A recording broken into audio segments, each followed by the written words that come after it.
service of CNC Worldwide.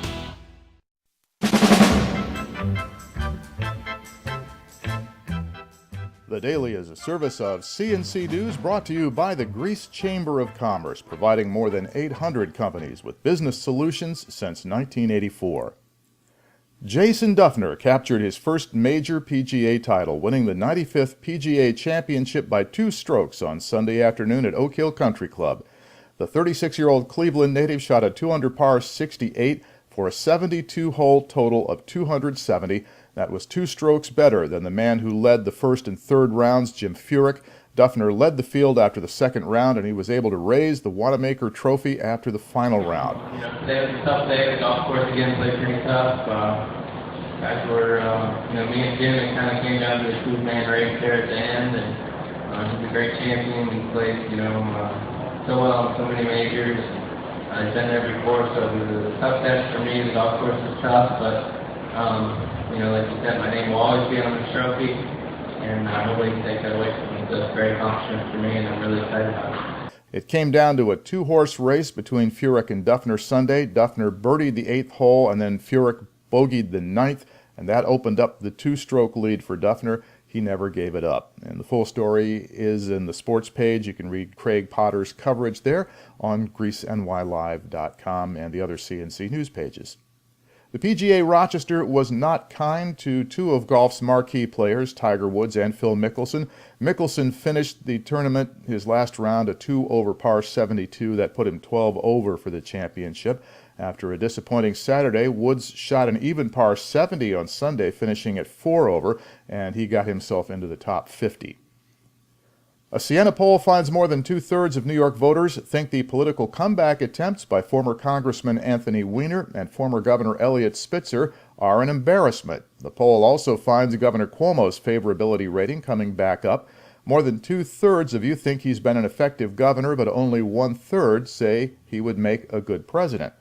Pollster Steve Greenberg said 68% of New Yorkers, 62% of New York City voters think the national attention from the Weiner and Spitzer candidacies for mayor and comptroller in New York City are embarrassing. 8% find it entertaining. And Weiner has set an all-time Siena College poll record. Greenberg says 80% of voters view him unfavorably. That includes 3/4 of all Democrats. More than a dozen people were arrested in northeast Rochester Sunday night after street revelry following the annual Puerto Rican festival. Spontaneous street crowds and partying happen every year after the festival. Media on scene and police said it was less rowdy this year, but Rochester police still had to fire pepper balls to disperse crowds blocking streets on Hudson Avenue, where officers reported rocks and bottles thrown at them, also on Clinton Avenue and some other streets. A state police helicopter was used in the crowd control effort. Police held a news conference late Sunday night and said at least 16 people were arrested in all, mostly for disorderly conduct. Numerous traffic tickets written for people revving engines and screeching tires. A 13-year-old girl was bumped by a car. She declined treatment and was apparently okay. Police stressed these events were not at the Puerto Rican festival itself. That ended without incident some hours before all these things happened. They started later at night. New York State Police will be mounting a speed enforcement campaign all this week, targeting speeding and aggressive drivers across the state. Governor Cuomo's office said this Speed Week coincides with the NASCAR Sprint Cup and Nationwide Series at Watkins Glen. Governor Cuomo said speeding and aggressive driving are the #1 cause of all highway deaths and are not to be tolerated off a racetrack. Speeding by all types of vehicles and other traffic violations will be heavily enforced all through the week.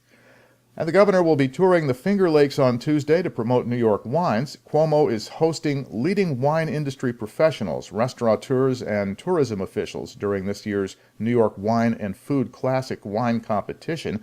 They'll visit at least 3 wineries and vineyards around the region, and at tastings they'll be served wines from all of New York's different wine regions. And this is intended to drive more wine tourism to New York and to promote offering New York wines in restaurants. A young Ontario County man had to be subdued by taser after allegedly resisting arrest early Sunday morning. The Ontario County Sheriff's Office said 19-year-old Matthew Wyckoff of Ovid crashed his car into the front yard of a bar after running the stop sign at the intersection of Fresh Hour Road and 5 and 20. Deputies said Wyckoff fled on foot after the crash. They caught up with him about 4 in the morning, hiding in the woods nearby.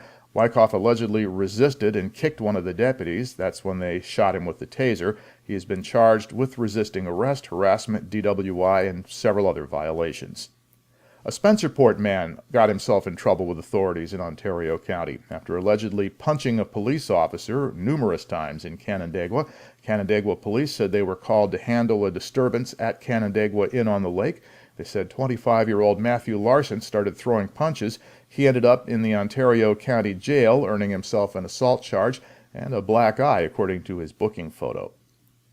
Police in Geneva said they wrapped up a 6-month investigation into heroin trafficking Sunday by arresting 5 people who were moving heroin and cocaine into that city. They seized about $10,000 worth of drugs, several $1,000s in cash, and 3 vehicles. More arrests are pending. To the left of the player window, you'll find links to these and other stories. At the bottom of the page, links you can use to post news and information directly to us. Let us know what you see and what you hear.